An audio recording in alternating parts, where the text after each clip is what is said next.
حضرت ابو سعید رضی اللہ تعالیٰ عنہ سے روایت ہے کہ حضور اکرم صلی اللہ علیہ وسلم نے فرمایا، لوگوں اپنی موت کو یاد کیا کرو، قبر ہر دن اپنے مردوں سے اعلان کرتی ہے کہ میں غربت اور تنہائی کا گھر ہوں، کیڑے مکوڑوں کا گھر ہوں، مٹی کا ڈھیر ہوں۔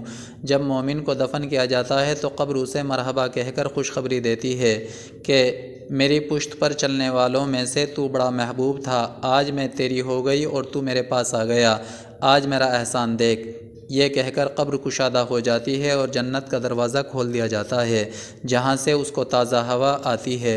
حضرت ابو ہریرہ رضی اللہ تعالیٰ عنہ کا بیان ہے کہ حضور اکرم صلی اللہ علیہ وسلم ایک جنازے میں شریک تھے اور میں بھی آپ صلی اللہ علیہ وسلم کے ہمراہ تھا۔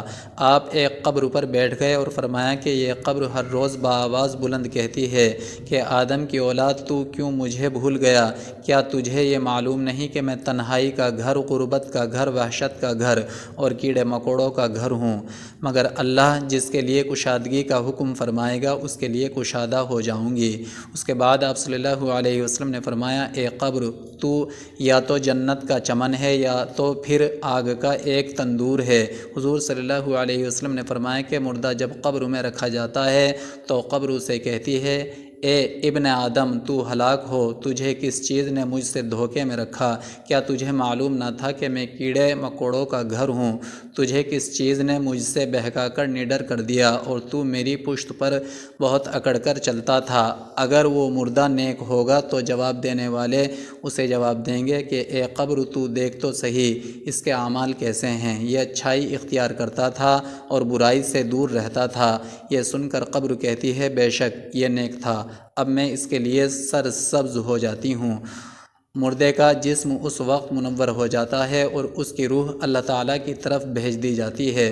مردے سے اس کی قبر کہتی ہے کہ اے ابن آدم، تیری ہلاکت ہو، تو نے میری تنگی، بدبو اور کیڑے مکوڑوں کا خوف نہیں کیا، اس لیے تو نے ان چیزوں سے بچنے کے لیے تیاری نہ کی۔ بداعمال مردے سے قبر کہتی ہے کہ تو نے میری تاریکی، میری وحشت، میری تنہائی اور تنگی، میرا غم تجھے یاد نہیں رہا۔ اس کے بعد قبر اس کو جکڑ لیتی ہے اور فرشتے اس کو ہتھوڑوں سے ایسے مارتے ہیں کہ اس کی پسلیاں ادھر کی ادھر ہو جاتی ہیں۔ پھر دوزخ کی کھڑکی اس پر کھول دی جاتی ہے اور وہ مردہ حشر تک اس عذاب میں مبتلا رہتا ہے۔ مرنے کے بعد ہر مردے کو صبح اور شام اس کا ٹھکانہ دکھایا جاتا ہے۔ فرشتے جنتی کو جنت دکھا کر خوشخبری دیتے ہیں اور دوزخی کو دوزخ دکھا کر اس کی حسرت اڑاتے ہیں۔